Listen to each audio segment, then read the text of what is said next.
Hello guys! Hello Fire Sign! Hello Leo, Aries, Sagittarius! Welcome dito sa aking channel, Kapalaran 888. Welcome! Fire Sign, Leo, Aries, Sagittarius. Alamin natin guys kung ano ang messages, vibration, gabay, energy na posibleng gustong ipahiwatig sa iyo ng ating baraha. Ito ay daily tarot reading. So, comment down below if you're resonated sa kung ano man itong mensahe na gustong ipahiwatig sa inyo ng baraha. Okay. Number 28, expectation. 13-4, wealthy man and despair. Nakikita ko sa'yo dito, may mga fire sign Leo, Aries, Sagittarius dito na posibleng sa araw na ito, still ganun pa rin. May mga financial problems. Yung iba, hirap na sa pag-a-apply ng trabaho. Naghihintay pa rin ng confirmation, ng letters, ng emails, ng message, or kung ano pa man. Desperada na. Nasa waiting time ka. But, may iba na posibleng kung ano man tong hinihintay mo, ay posibleng matanggap mo sa araw na ito. Pero, hindi lahat. May iba sa'yo ditong still maghihintay pa rin kayo. Kung ano man itong hinihintay nyo. It's either tumaas yung position sa trabaho, salary increase, or kung ano pa man, yumaman, maging stable yung financial, still waiting pa rin kayo. So, kailangan nyo ng patience sa araw na ito. So, kung naghihintay ka ng lump sum or pera sa araw na ito, sinasabi ng baraha, konting pasensya pa. Pero kung matanggap mo na siya, congratulations.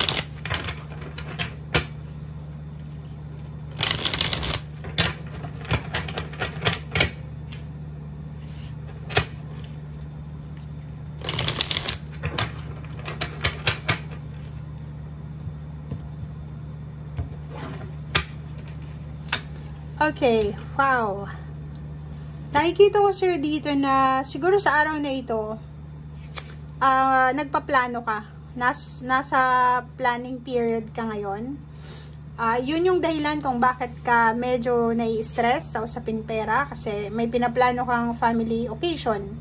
Like siguro a few months from now, or siguro 1 month from now, or 2 months from now, may celebration ka na ino-organize.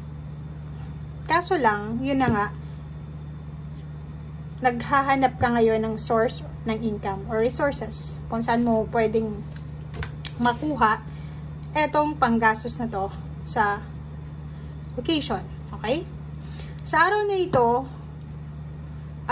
posibleng nakatanggap ka or natanggap mo na from family member siguro, or pwedeng from friends, or kung sino man sila na pwedeng mag-offer sa'yo ng tulong. Pero part siya ng pamilya mo. So, pwedeng tutulungan ka sa diskarte mo, or tutulungan ka sa pera, or tutulungan ka sa emosyonal. So, comment down below.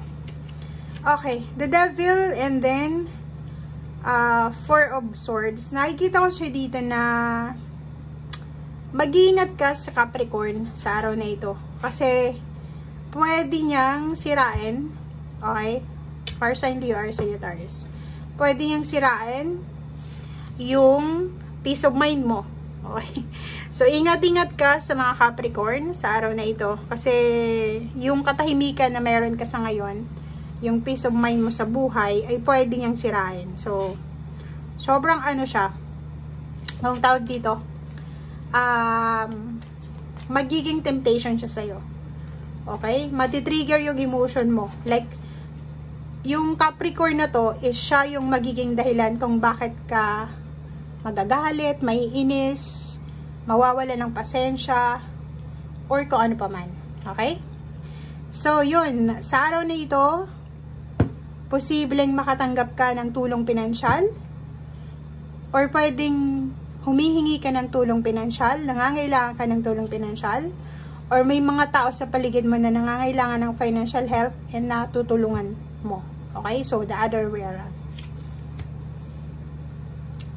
Yung iba din sa inyo dito is matagal na kayong naghihintay ng sweldo.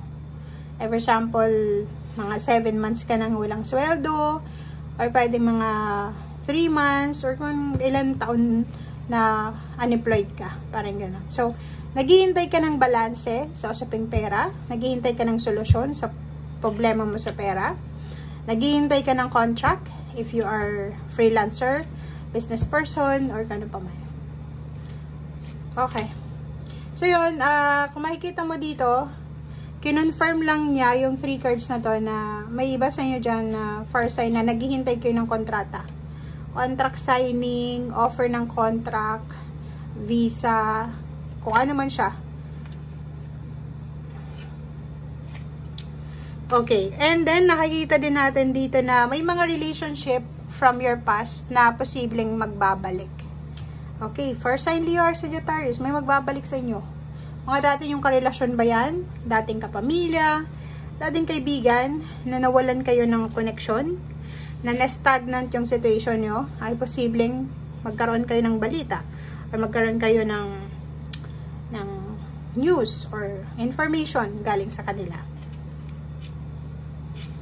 Isang desisyon ang kailangan mong gawin sa araw na ito, or siguro ang araw na ito is simula ng decision making. Kailangan magdesisyon or kailangan mong gumawa ng isang napaka-importanteng pagdedesisyon na ngayon ang decision making pero ang result niya is sa future. Parang ganun. So, it's either new beginning sa relationship, new beginning sa work or sa business, or pwedeng hindi ka na masaya sa lugar kung nasaan ka man sa ngayon.